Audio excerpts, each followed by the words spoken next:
ഇന്ന് mother തെരേസയുടെ 25ാം ചരമവാർഷികമാണ്. 1997 September 5-ാം തീയതി മദറിന്റെ മരണ ദിവസം അവർ ഇപ്രകാരമാണ് കുറിച്ചത്.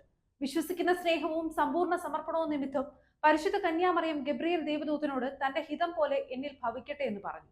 സുവിശേഷത്തിന്റെ ആനന്ദത്താൽ നിറഞ്ഞ് എലിസബത്തിനെ ശുശ്രൂഷിക്കാൻ അവൾ തിടുക്കത്തിൽ പുറപ്പെട്ടു.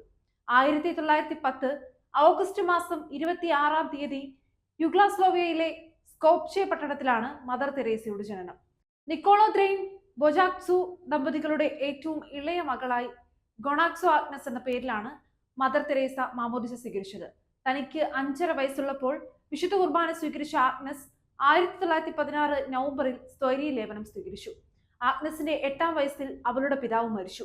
പിന്നീട് സാമ്പത്തിക ക്ലേശത്തിലായി കുടുംബത്തെ മുന്നോട്ട് കൊണ്ടുപോയത് അമ്മയാണ്.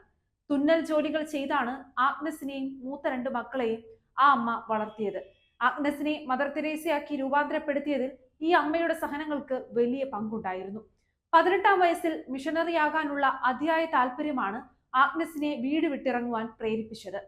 1928 സെപ്റ്റംബറിൽ അയർലൻഡിലെ സിസ്റ്റേഴ്സ് ലോബ്രിറ്റോ എന്ന സന്യാസിനി സമൂഹത്തിൽ ചേർന്ന് ആഗ്നസ് വ്രതവാഗ്ദാനം നടത്തി. പിന്നീടാണ് ആഗ്നസ് സിസ്റ്റർ മേരി തെരേസ എന്ന പേര് സ്വീകരിച്ചത്. ലിസ്യുവിലെ വിശുദ്ധ തെരേസയുടെ പേരിൽ നിന്നുമാണ് ഇത്തരം ഒരു നാമം മദർ സ്വീകരിച്ചത്. 1929 തെരേസ ഭാരതത്തിലെത്തി.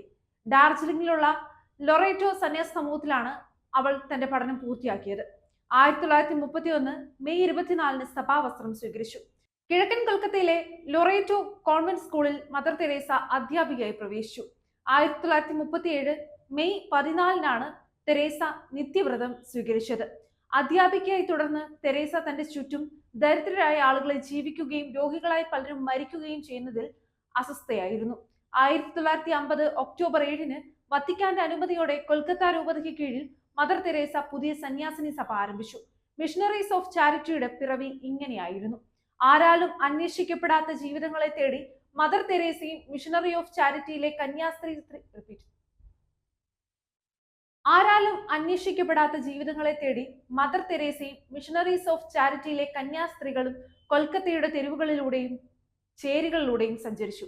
തങ്ങളുടെ മുന്നിൽ ദൈവത്തിന്റെ മാലാഖമാർ നീലക്കരയുള്ള വെള്ളസാരി ഉടുത്തു നിൽക്കുന്നത് ദരിദ്രരും കുഷ്ഠരോഗികളും അനാഥരും നേരിൽ കണ്ടു. അവരെല്ലാവരും ആ സ്നേഹത്തിലേക്ക് ചേർത്ത് പിടിക്കപ്പെട്ടു. മദറിന്റെ സേവന പ്രവർത്തനങ്ങൾ കണ്ട ലോകം അമ്പരന്നു പോയി. മനുഷ്യർക്ക് മനുഷ്യരെ ഇത്തരത്തിൽ സ്നേഹിക്കാൻ കഴിയുമോ എന്ന് എല്ലാവരും ആശ്ചര്യപ്പെട്ടു. തങ്ങൾക്ക് ചെയ്യാൻ ബുദ്ധിമുട്ടും വെറുപ്പുമുള്ള പ്രവൃത്തികൾ മദർ തെരേസയും അവർക്കൊപ്പമുള്ള ഒരു സംഘം കന്യാസ്ത്രീകളും ചെയ്യുന്നത് കണ്ട് അതിനോട് ഐക്യപ്പെടുവാൻ ധാരാളം ആളുകൾ തീരുമാനിച്ചു. ലോകം കൊൽക്കത്തയിലെ കാരുണ്യത്തിലേക്ക് അടുപ്പിക്കപ്പെട്ടു. കൊൽക്കത്തയിലെ മദർ തെരേസയുടെ സന്യാസ സമൂഹം ലോകത്തിന്റെ നാനാഭാഗങ്ങളിലേക്ക് സേവനമായി സ്നേഹമായി പരന്നൊഴുകി. പ്രാർത്ഥനയിലും സേവനത്തിലും മാത്രം മനസ്സ് വെച്ച മദർ തെരേസയെ തേടി പുരസ്കാരങ്ങളുടെ നീണ്ട നിര തന്നെ എത്തി. 1962 ജനുവരി 26-ന് റിപ്പബ്ലിക് ദിനത്തിൽ പത്മശ്രീ നൽകി മദറിനെ ഭാരതം ആദരിച്ചു. ആ വർഷം തന്നെ മാഗ്നസെ അവാർഡും തുടർന്ന് 1972 അന്തർദേശീയ ധാരണയ്ക്കുള്ള നെഹ്റു അവാർഡ് ലഭിച്ചു. 1979 ഡിസംബറിൽ മദർ തെരേസയ്ക്ക് ലോക സമാധാനത്തിനുള്ള നോബൽ സമ്മാനം ലഭിച്ചു. 1980 ഇന്ത്യയിലെ പരമോന്നത ബഹുമതിയായ ഭാരതരത്നവും നൽകി. ബ്രിട്ടീഷ് ഗവൺമെന്റ് പരമോന്നത ബഹുമതിയായ ഓർഡർ ഓഫ് മെറിറ്റ് 1983 നൽകി മദറിനെ ആദരിച്ചു. 1985 അമേരിക്കയിലെ ഉന്നത പുരസ്കാരം മെഡൽ ഓഫ് ഫ്രീഡം ലഭിച്ചു. 1992 ഭാരത ശിരോമണി അവാർഡും രാഷ്ട്രപതിയിൽ നിന്ന് സ്വീകരിച്ചു. ഇവ കൂടാതെ വിശ്വപ്രസിദ്ധ സർവകലാശാലകളുടെ ഓണററി ഡോക്ടറേറ്റ് ബിരുദങ്ങളും ലഭ്യമായിട്ടുണ്ട്. 1996 ഓണററി US സിറ്റിസൺഷിപ്പ് നൽകി മദറിനെ ആദരിച്ചു. ഭാരതം മാത്രമല്ല മദർ തെരേസയെ പുരസ്കാരങ്ങൾ നൽകി ആദരിച്ചത്. ബ്രിട്ടീഷ് സർക്കാരിന്റെയും അമേരിക്കൻ സർക്കാരിന്റെയും ഉന്നതങ്ങളായ പുരസ്കാരങ്ങളും ഒരേപോലെ ലഭിച്ച വ്യക്തിത്വമാണ് മദർ തെരേസ. 1983 ബ്രിട്ടനിൽ അവരുടെ പരമോന്നത പുരസ്കാരമായ ഓർഫൻ ഓഫ് മെറിറ്റ് സമ്മാനിച്ചപ്പോൾ 1985 ചുരുക്കം വിദേശികൾക്ക് മാത്രം ലഭിച്ചിട്ടുള്ള മെഡൽ ഓഫ് ഫ്രീഡം നൽകി അമേരിക്കയും മദറിനെ ആദരിച്ചു. 1997 മാർച്ച് 13-ന് മിഷണറി ഓഫ് ചാരിറ്റിയുടെ തലപ്പത്ത് നിന്നും മദർ പടിയിറങ്ങി. അതേ വർഷം സെപ്റ്റംബർ 5-ാം തീയതി താൻ ലക്ഷ്യം വെച്ച് സ്വർഗീയനാഥന്റെ സന്നിധിയിലേക്ക് മദർ വിളിക്കപ്പെട്ടു. ഭാരതത്തിലെ മതേതര സമൂഹത്തിന്റെയും വിശ്വാസ സമൂഹത്തിന്റെയും മിഴികളിൽ നിന്നും തോരാത്ത കണ്ണുനീർ പെയ്ത ദിനങ്ങളായിരുന്നു പിന്നീട് കടന്നു വന്നത്.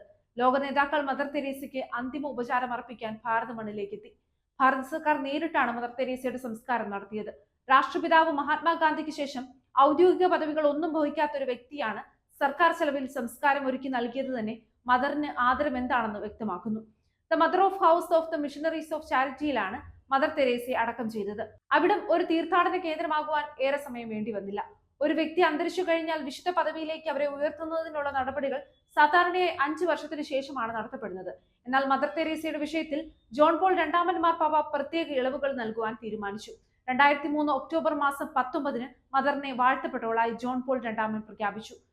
മോണിക്ക ബെസ്റ്റ എന്ന സ്ത്രീയുടെ വയറ്റിലെ ട്യൂമർ മദറിന്റെ മധ്യസ്ഥതയാൽ സൗഖ്യമായതുകൊണ്ടാണ് മദറിനെ വാഴ്ത്തപ്പെട്ടവരുടെ ഗണത്തിലേക്ക് ഉയർത്തിയത്. 2015 ഡിസംബറിൽ ബ്രസീലിലെ തലച്ചോറിലെ ട്യൂമർ മദറിന്റെ മധ്യസ്ഥതയാൽ സൗഖ്യം ലഭിച്ചതിനെ തുടർന്ന് ഫ്രാൻസിസ് മാർപ്പാപ്പ മദർ തെരേസയെ വിശുദ്ധയാക്കുവാനുള്ള നടപടികളിലേക്ക് അന്തിമ ബഹുമതി നൽകുകയായിരുന്നു. 2016 സെപ്റ്റംബർ 4-ന് വത്തിക്കാനിൽ തടിച്ചുകൂടിയ 10 ലക്ഷം വിശ്വാസികളെ സാക്ഷിയാക്കി ഫ്രാൻസിസ് മാർപ്പാപ്പ മദർ തെരേസയെ വിശുദ്ധയായി പ്രഖ്യാപിച്ചു. കൊൽക്കത്തയിലെ വിശുദ്ധ തെരേസ എന്ന നാമമാണ് ഫ്രാൻസിസ് മാർപ്പാപ്പ വിശുദ്ധയ്ക്ക് നൽകിയത്.